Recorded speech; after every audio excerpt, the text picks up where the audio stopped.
मकर संक्रांति हिंदू धर्म का एक प्रमुख त्योहार है। पौष मास में जब सूर्यदेव मकर राशि में प्रवेश करते हैं, तभी इस पर्व को मनाया जाता है।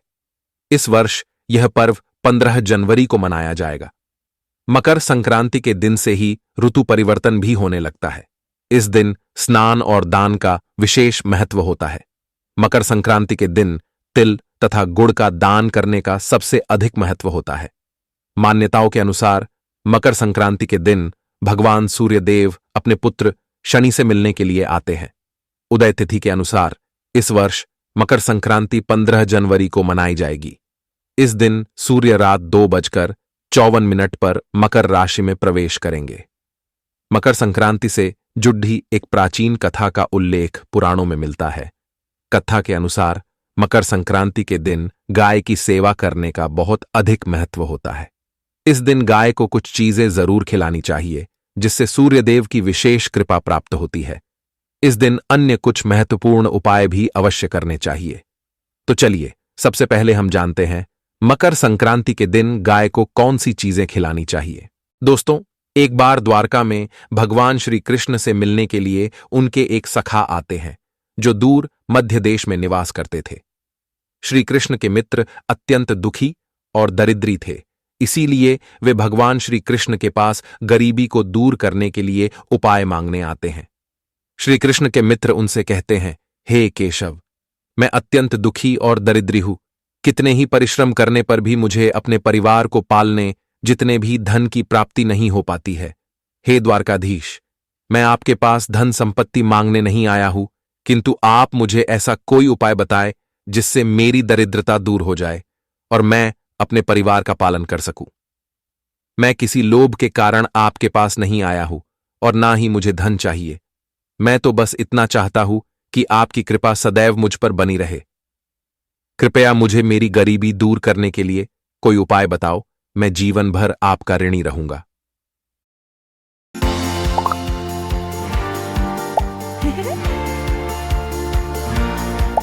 Ciao. मित्र द्वारा इस प्रकार से प्रार्थना करने पर भगवान श्री कृष्ण कहते हैं, हे सखा, मैं सब कुछ जानता हूं, तुम्हारे दुख के बारे में भी और तुम्हारी दरिद्रता का कारण भी, और मैं यह भी जानता हूं कि तुम मेरे पास धन मांगने नहीं आए हो और मेरे द्वारा तुम्हें धन देने पर भी तुम उसे स्वीकार नहीं करोगे। इसीलिए मैं तुम्हारे स्वाभिमान का मान रखते हुए तुम्हें धन तो नहीं दूंगा, किंतु मैं तुम्हें एक उपाय अवश्य बताता हूं जिससे तुम अपनी गरीबी दूर कर सकोगे। तुम्हारी दरिद्रता का नाश होगा और तुम्हें अपार धन संपत्ति की प्राप्ति होगी। हे मित्र, इस अत्यंत महत्वपूर्ण धन प्राप्ति के उपाय को बताने से पूर्व मैं तुम्हें एक महान कथा सुनाता हूं, जिससे सुनने मात्र से ही तुम्हारी सभी मनोकामनाएं पूर्ण हो जाएंगी, और जो उपाय मैं तुम्हें बताने जा रहा हूं, उस उपाय को करके तुम्हारी दरिद्रता भी दूर हो जाएगी। इसीलिए इस कथा को तुम ध्यान से सुनो। इस कथा में मैं तुम्हें संपूर्ण मनोकामनाओं को पूर्ण करने वाली कामधेनु माता की कृपा प्राप्त करने का उपाय बताऊंगा। तुम्हें नित्य केवल एक चीज गौ माता को खिलानी है। ऐसा करने से तुम्हारी दरिद्रता समाप्त हो जाएगी। हे सखा, प्राचीन काल की बात है। पूर्व देश में एक अत्यंत धनवान सेठ रहा करता था, जिसका नाम था पुष्पराग। उसके पास धन की कोई कमी नहीं थी। उस सेठ की पत्नी नीलावती अत्यंत सुंदर और पतिव्रता नारी थी। सेठ के 5 पुत्र थे और वे सभी अपने पिता के साथ ही उनके कारोबार में मदद करते थे। पुष्पराग का स्वभाव बहुत लालची और स्वार्थी था। उसने अनेकों लोगों की मजबूरी का फायदा उठाकर धन इकट्ठा किया था। उस सेठ ने धन तो बहुत इकट्ठा किया था, किंतु उसने कोई पुण्य के कार्य नहीं किए थे। शास्त्र कहते हैं कि मनुष्य जितना कमाता है उसका 1 भाग उसे दान करना चाहिए, किंतु स्वार्थ और लालच के कारण उस सेठ ने कभी 1 पैसा भी दान नहीं किया था। उसके द्वार पर आए किसी भी भिक्षुक को उसने 1 कौड़ी का भी दान नहीं किया, जिस कारण से उसके पुण्य ना के बराबर थे। फिर एक दिन उस सेठ के घर पर चोर लुटेरों ने हमला कर दिया और उसका सारा धन हड़प लिया। एकदम से लक्ष्मी को खो देने के कारण वह सेठ बहुत निराश हुआ और सदैव चिंता में रहने लगा। चिंता करने के कारण उसके शरीर में नाना प्रकार के रोग प्रकट हुए और वह बीमार होकर घर पर ही पड़ा रहा। धन के अभाव में उसका परिवार गरीबी में जीवन बिताने लगा।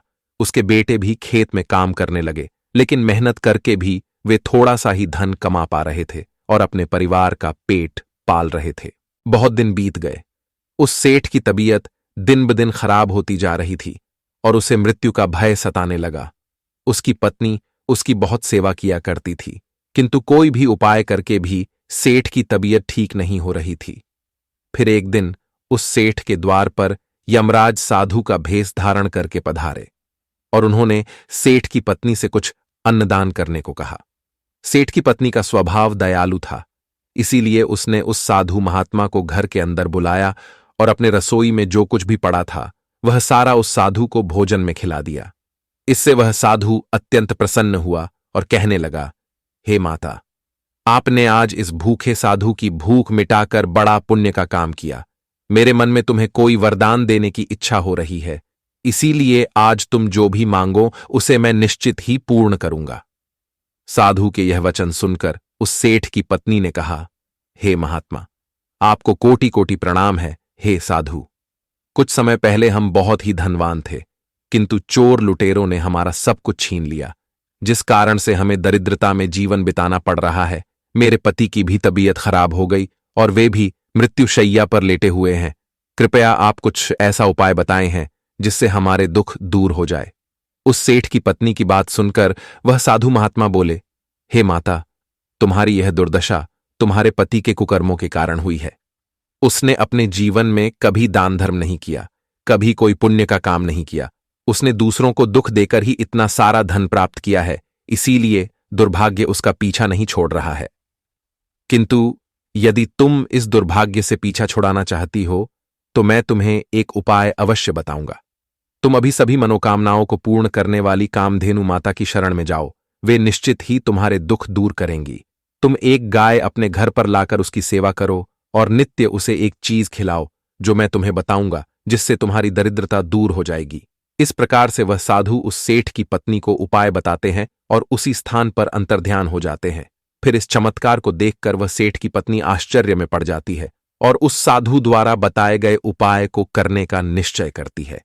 उसके पास उतना धन तो नहीं होता है कि वह गाय को खरीदे, इसीलिए वह गांव के पास स्थित गौशाला में जाकर वह उपाय करती है। वह रोज सुबह चुपके से घर से निकलकर गौशाला जाने लगी और साधु द्वारा बताई हुई वह चीज उस गाय को खिलाने लगी।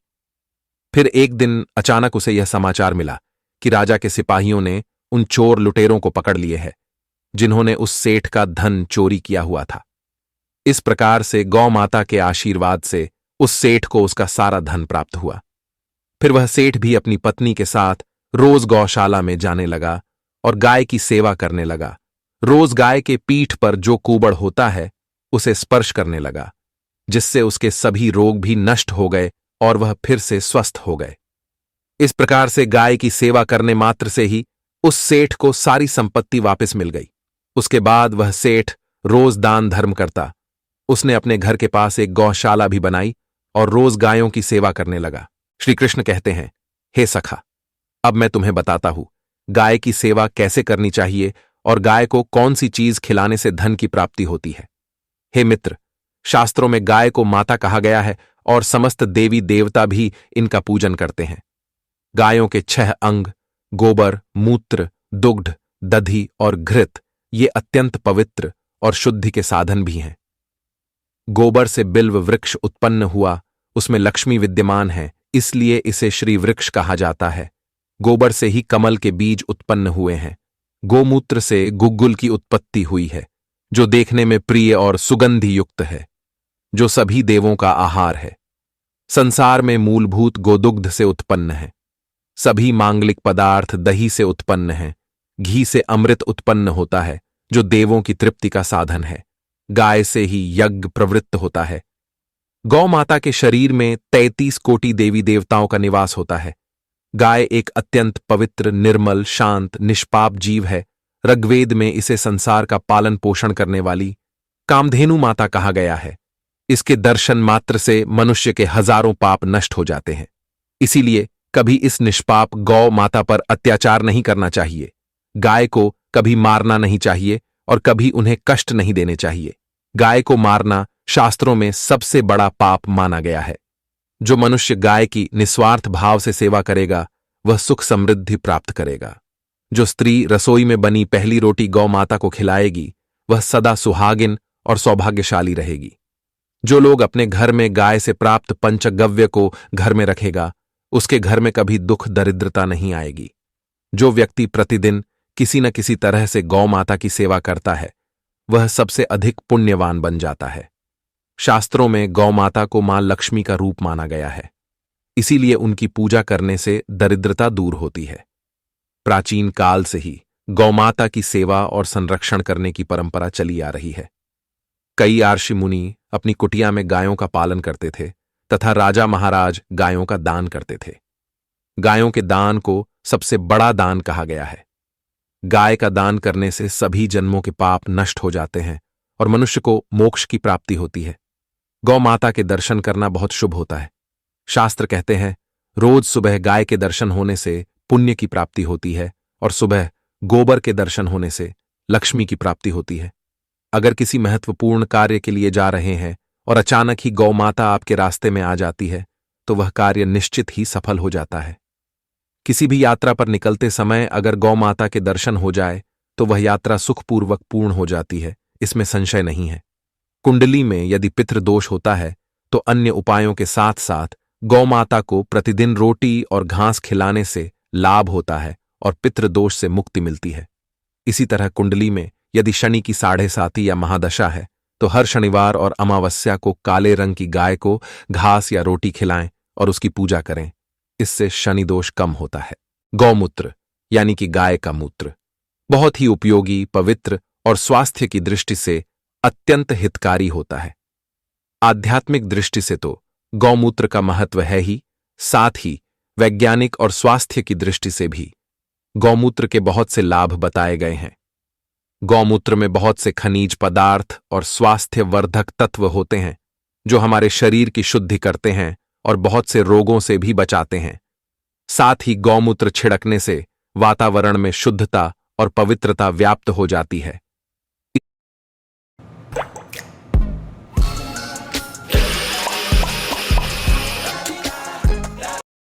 इसीलिए हमारे शास्त्रों में शरीर को निरोगी रखने के लिए प्रतिदिन गौमूत्र का सेवन करने तथा घर में गौमूत्र छिड़कने के लिए कहा गया है। कुंडली में शुक्र ग्रह की स्थिति को मजबूत करने के लिए ज्योतिष शास्त्र के अनुसार सुबह के भोजन में सबसे पहली रोटी निकालकर एक सफेद गाय को खिलाना शुभ माना जाता है। अगर कुंडली में बुध ग्रह कमजोर है या किसी कारण इसके दुष्प्रभाव झेलने पड़ रहे हैं तो हर बुधवार के दिन गाय को हरा चारा खिलाना शुरू कर दें। इससे बुध से जुड़े दुष्प्रभाव दूर होंगे और आपको तमाम समस्याओं का हल मिल जाएगा। अगर कुंडली में मंगल दोष है जिसके कारण आपके जीवन में कई तरह की परेशानियां हैं तो लाल रंग की गाय की सेवा करें। मंगलवार के दिन गाय का पूजन करें और उसे गुड़ और चने आदि खिलाएं। बृहस्पति ग्रह को जीवन के सभी मांगलिक कार्यों का कारक माना जाता है। ऐसे में अगर किसी व्यक्ति के जीवन में विवाह आदि मांगलिक कार्यों में विघ्न निर्माण हो रहे हैं तो उन लोगों को कुंडली में बृहस्पति ग्रह की स्थिति को मजबूत करने के लिए रोटी पर गुड़ और चने रखकर गाय को खिला देना चाहिए। इससे शुभ परिणाम प्राप्त होते हैं। अगर घर में अशांति है, लड़ाई झगड़े होते रहते हैं तो घर में सुख शांति बनाए रखने के लिए घर के अंदर गाय के गोबर से बने उपले को जलाना चाहिए और उसका धुआं संपूर्ण घर में फैलाना चाहिए।